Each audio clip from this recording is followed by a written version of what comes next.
Bismillahirrahmanirrahim, teman-teman santri Darul Kamal.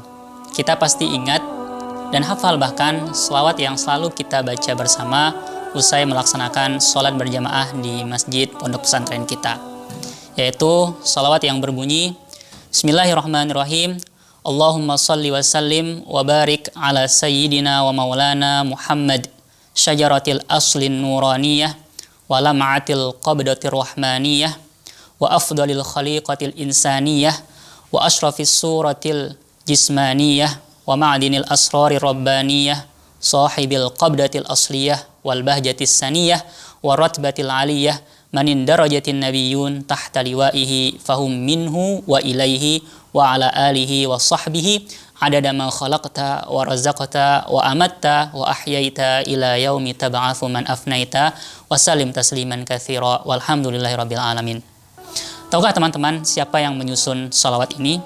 Beliaulah seorang waliullah terkenal yang dipercaya oleh sebagian besar kaum muslimin telah mencapai derajat kutubul aqtab atau wali kutub, yaitu Al-Imam Al-Arif Billah Sidi Ahmad Al-Badawi Qadasallahu Ta'ala Sirruh.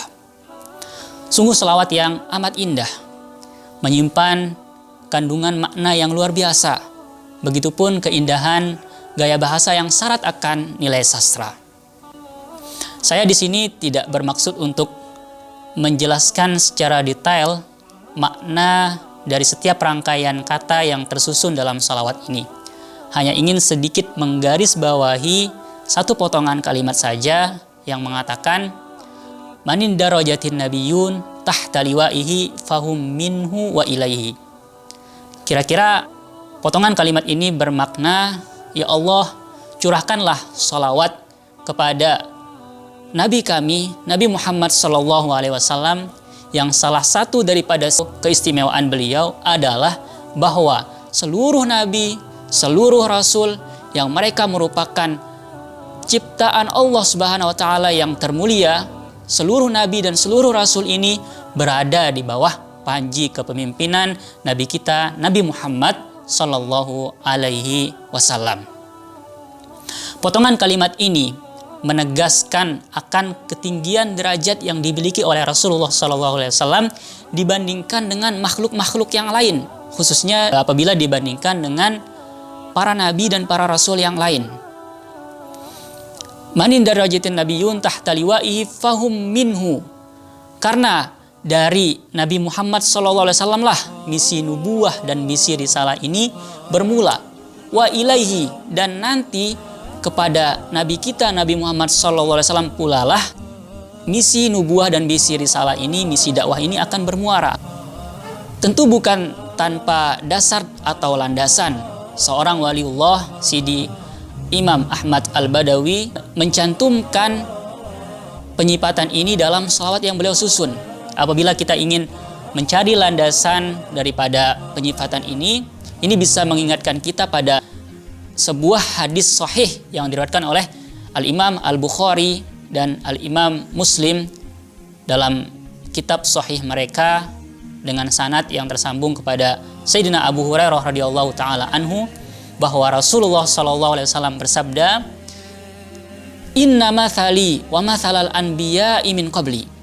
Dalam hadis ini Rasulullah sallallahu alaihi wasallam membuat sebuah analogi bagaimana perumpamaan beliau sendiri dengan para rasul-rasul sebelum beliau.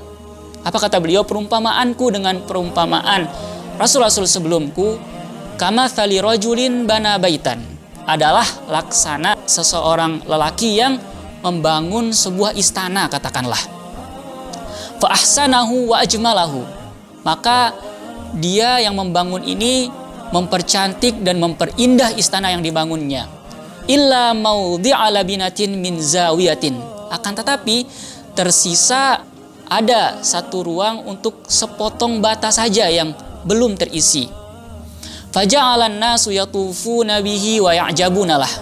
Kemudian setelah bangunan ini berdiri dengan kokoh dan indah, otomatis orang-orang datang berkerumunan untuk menyaksikan keindahan bangunan ini. Mereka takjub, mereka terpana sehingga mereka berkeliling-keliling di sekitar istana yang indah itu untuk mengamati. Akan tetapi mereka menyayangkan satu hal. Yaqulun halla wudi'at hadhil labinah.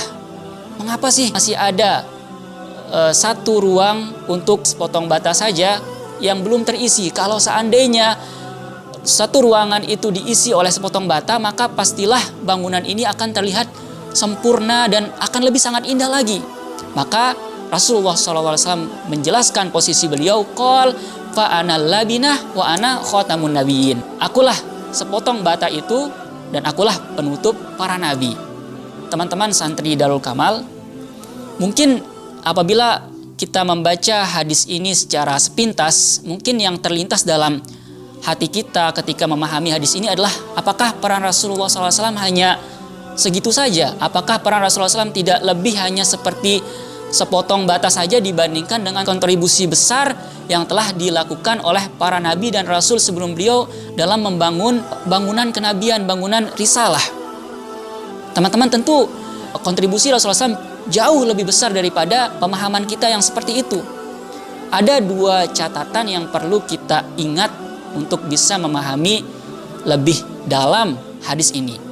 Catatan yang pertama adalah, apabila kita melihat atau kita kembali kepada konteks bagaimana orang-orang Arab pada zaman dahulu setiap membangun rumah atau setiap membangun istana, bata terakhir yang biasa ditaruh itu adalah bata yang digunakan untuk menjadi papan nama atau reklame, di mana bata itu dicat di situ hadza baitu fulan, tertulis di situ ini adalah rumah si fulan. Nah, di sini bisa kita pahami bahwa harapan orang-orang yang berkeliling, yang mengamati bangunan itu, mereka takjub akan keindahannya, akan tapi mereka bingung siapa sih yang punya rumah ini. Jadi mereka berharap ada bata yang menjelaskan seperti biasanya tradisi mereka membangun rumah untuk menjelaskan siapa yang punya rumah itu.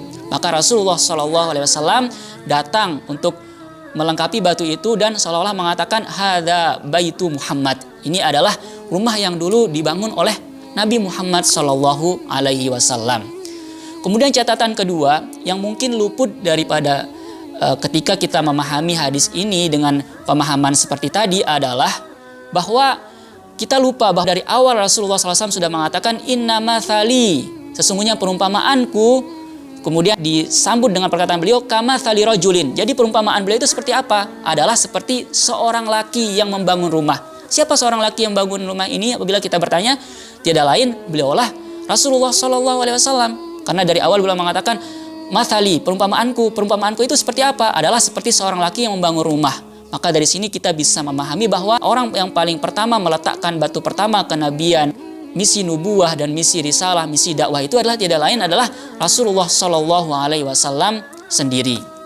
Kemudian datanglah nabi dan rasul dari setiap generasi ke generasi datang untuk melanjutkan proyek pembangunan yang telah diawali oleh Rasulullah SAW dengan sama-sama membawa satu misi, yaitu bagaimana agar umat manusia mentauhidkan Allah Subhanahu wa Ta'ala. Kemudian mereka juga menyampaikan risalah syariat yang disampaikan oleh Allah Subhanahu wa Ta'ala untuk menjadi perantara mereka kepada umat manusia. Kemudian juga begitupun memperbaiki sistem kehidupan di bumi dengan memperbaiki akhlak.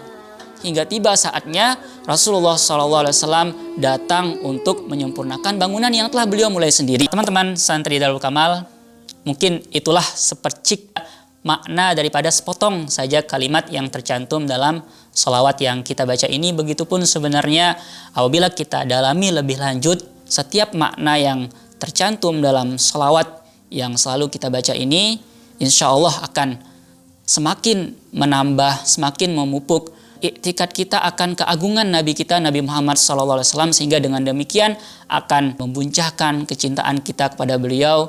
Walhasil akan membuat kita termotivasi selalu untuk mentaati beliau, kemudian meneladani semua sifat beliau serta menjauhkan apa yang beliau benci dan apa yang beliau larang. Nah, poin terakhir teman-teman, karena sholawat yang kita baca ini mengandung makna yang dalam, maka juga terdapat di sana khasiat-khasiat atau faedah-faedah yang apabila dibaca akan kembali manfaatnya kepada kita. Ada seorang ulama yang terkenal, yaitu Al-Allamah Zaini Dahlan, yaitu seorang mufti mazhab Syafi'i di Mekah pada masa itu. Beliau menukilkan tajribah atau pengalaman-pengalaman spiritual, para waliullah, para al-arifin billah setelah rutin mengamalkan sholawat syajarah aslin nuraniyah ini. Yaitu apabila salawat ini dibaca dalam keadaan suci, kemudian usai sholat sambil menghayati nur Nabi Muhammad SAW, maka itu akan membawa khasiat semakin menanamkan nur Nabi Muhammad SAW dalam diri kita, kemudian akan memperluas rezeki kita, baik rezeki zahir dan batin. Juga Allah Subhanahu wa taala dengan demikian akan memberikan pertolongan kepada kita dalam menghadapi musuh-musuh kita, baik musuh dari hawa nafsu, musuh daripada syaitan, maupun musuh-musuh yang nyata. Semoga apa yang saya sampaikan ini bisa bermanfaat. Sekian, wassalamualaikum warahmatullahi wabarakatuh.